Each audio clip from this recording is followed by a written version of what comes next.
My life, as I had come to know it, was nestled in a small but charming home filled with the laughter of my 2-year-old son, Leo, and the steady, reassuring presence of my husband, Michael.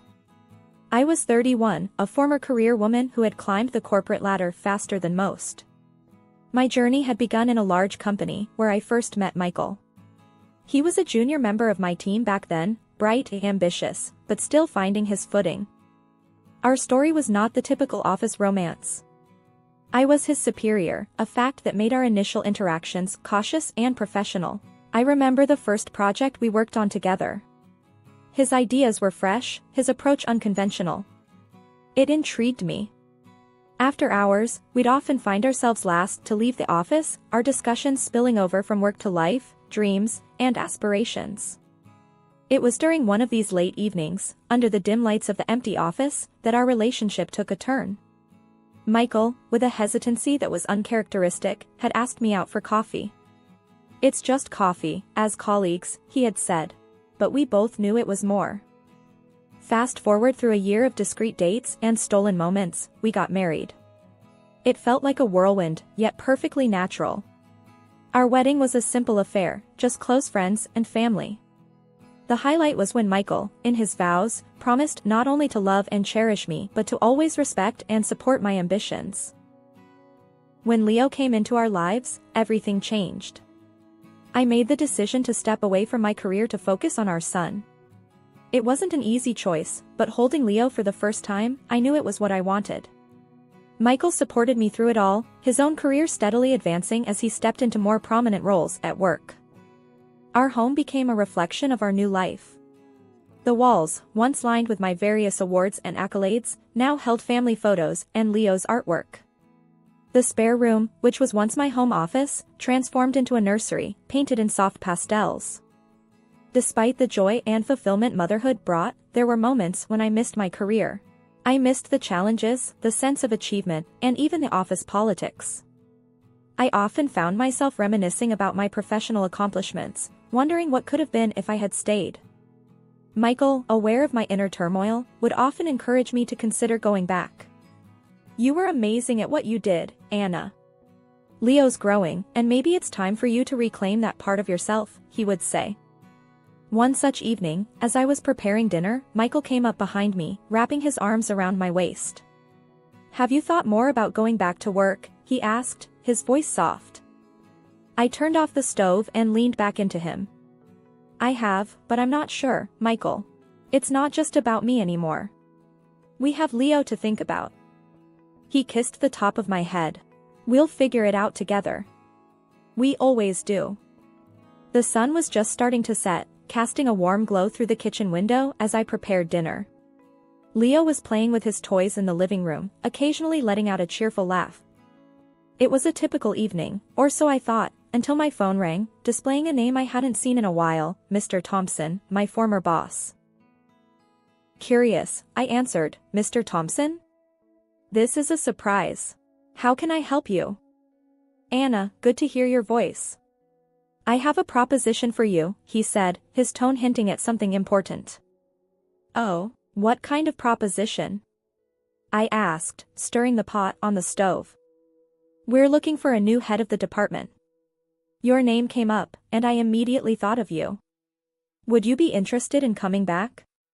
Mr. Thompson's offer hit me like a bolt of lightning. I was momentarily speechless. I'm flattered, Mr. Thompson.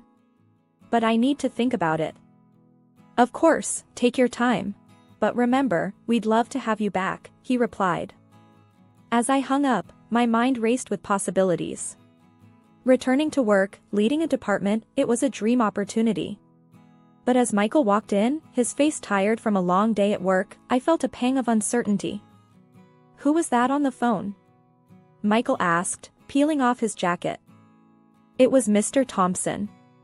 They want me back at work, as the head of the department," I said, trying to gauge his reaction. Michael's face hardened. "Head of the department? That's the position I've been eyeing. They promised me a shot at it." I was taken aback. "I didn't know you applied for it. Why didn't you tell me?" He sighed, frustration evident in his voice. "I didn't think it mattered. Besides, you're happy here, aren't you? His words stung. I am, but this is a huge opportunity for me. I can't just ignore it. Michael's expression softened slightly, but his stance was firm. Anna, I need this promotion. It's not just about the money, it's about my career. I want you to call Mr. Thompson back and decline the offer. I felt a mix of emotions, surprise, disappointment, anger. You want me to turn it down? Just like that? Yes, I do. It's important to me, Anna. Please, he pleaded. The room felt smaller as I processed his words. Michael's insistence felt like a betrayal, a dismissal of my aspirations. I realized then that our perfect life was more fragile than I had thought. The tension in the house was palpable since the phone call about the job. Michael, perhaps sensing the distance growing between us, started a new tradition, taking Leo out on weekend mornings, leaving me with a few precious hours to myself. On one such Saturday, as Michael was bundling Leo up in his little jacket, I felt a mix of relief and resentment. You sure you want to do this every weekend? It's a lot of work, taking Leo out alone, I said, watching them by the door. Michael looked back at me, a determined look on his face. I got this, Anna. You need a break. Besides, Leo loves our little adventures, don't you, buddy? He ruffled Leo's hair, who giggled in response. As the door closed behind them, the house fell into a silence that felt both comforting and unsettling. I poured myself a coffee and sat at the kitchen table, the weight of my thoughts heavier than the mug in my hands. Hours later, when they returned, Michael had a victorious grin on his face. We conquered the playground, didn't we, champ? He said, helping Leo off with his shoes. Leo's face was flushed with excitement. We saw a doggy, mommy. A big one. His innocent joy was infectious, and I couldn't help but smile. That sounds wonderful, honey, I said, bending down to give Leo a hug. I looked up at Michael, trying to read his expression. Did you have fun too? Michael nodded, a hint of something softer in his eyes. Yeah, it was good. We should do this more. It's good for him. And for us. His words, simple as they were, hit me unexpectedly. It was an olive branch, a small step towards mending the rift that had formed between us. Maybe I could join you next time, I suggested tentatively. He paused, then nodded. Sure, that could be nice. As I watched them play in the living room, a sense of normalcy crept back into our home. The job offer still hung over us like a dark cloud, but in these moments, it felt like we could find our way back to each other. The weekend had unfolded in its usual rhythm. Michael had taken Leo out for their Saturday morning walk, a routine that had become their special father-son time. As I settled in with a cup of tea, I remembered the smartwatch I had secretly slipped onto Leo's wrist for safety. Michael didn't know about it. I thought it was better that way, just a small measure of reassurance for me. Casually, I opened the app on my phone to check their location, expecting to see them at the nearby park as usual. But the blinking dot on the map was nowhere near the park. It was several blocks away, in a residential area unfamiliar to me. My heart raced with confusion and concern. I dialed Michael's number, trying to keep my voice calm. Hey, where are you guys? Leo wanted to show me something he found in the park, but we can't seem to find it. There was a brief pause before Michael replied, his voice too nonchalant. We're just at the park, near the pond. Leo's having a blast feeding the ducks. His words didn't match the GPS location. I felt a knot in my stomach. Sounds fun. See you when you get back, I said, ending the call. As I hung up, a flurry of questions invaded my thoughts. Why would Michael lie about their location? What was he hiding? I decided not to confront him about the smartwatch. I needed to know more, to understand what was happening before revealing my hand. The rest of the morning, I was restless, my mind spinning with possible explanations. When they returned home, Leo was his usual cheerful self, chattering about the ducks and the playground. Michael seemed relaxed, unaware of my inner turmoil. How was the park? I asked, watching Michael for any sign of discomfort. It was great. A bit chilly, but we had fun, didn't we, buddy? Michael responded, ruffling Leo's hair. Leo nodded eagerly, oblivious to the tension. We saw big ducks, mommy. And a doggy. I forced a smile, playing along with their tails. That sounds lovely. I'm glad you both had a good time. As the day went on, I couldn't shake off the unease. Michael's deception, however small it seemed, had planted a seed of doubt in my mind. What was he doing in that unknown neighborhood? Why lie about it? For a whole week, my mind buzzed like a beehive, disturbed and restless. Each time I glanced at Michael, a wave of questions and doubts washed over me. But I masked my turmoil, waiting for the weekend, waiting for a chance to unravel the truth behind Michael's mysterious outings with Leo. Saturday arrived with a heavy air of anticipation. Michael, as per the new routine, got ready to take Leo out. I watched them, my heart a knot of anxiety and suspicion. Have a great time, I said, forcing a smile. Where are you guys heading today? Michael, securing Leo in his stroller, looked up and replied with ease, thought we'd check out that new playground on the east side. Leo's been asking about it. After they left, I waited, my hands clasped tightly in my lap, counting the minutes. As soon as I saw their location veer off course on Leo's smartwatch app, my resolve hardened. I grabbed my keys and headed out, determined to confront whatever lay at the end of that GPS trail. Driving to the location felt surreal, like I was a character in a bad movie. The neighborhood was unfamiliar, a stark contrast to our own. I parked a block away and approached the address on foot, my heart pounding in my chest. The house was a modest, two-story building with a small, well-kept garden. Hiding my nervousness, I stood across the street, pretending to be interested in my phone. Soon, I saw them, Michael and Leo, approaching the house. The door opened, and a woman appeared. She was young, perhaps in her late 20s, with a bright smile. Michael pulled her to him, possessively, and they kissed. I watched, hidden behind my sunglasses. A part of me wanted to lash out at them, push them away from each other. Instead, I took out my phone and snapped a few photos, proof of the betrayal. I returned to my car, my mind a whirlwind of emotion. The drive home was a blur, each mile stretching out endlessly. Back home, the house felt emptier, even with Leo's toys scattered around. I sat at the kitchen table, staring at the photos on my phone. Michael, my husband, the man I trusted, was kissing another woman. The images burned in my mind, a stark, painful reality that I couldn't escape. When they returned, Michael was in high spirits, regaling me with stories of their day, the playground, the ice cream they had, Leo's laughter. I listened, nodding and smiling, a hollow feeling growing inside me. And how was the new playground? I asked, my voice steady despite the chaos inside. It was great, Michael replied, unaware of my internal turmoil.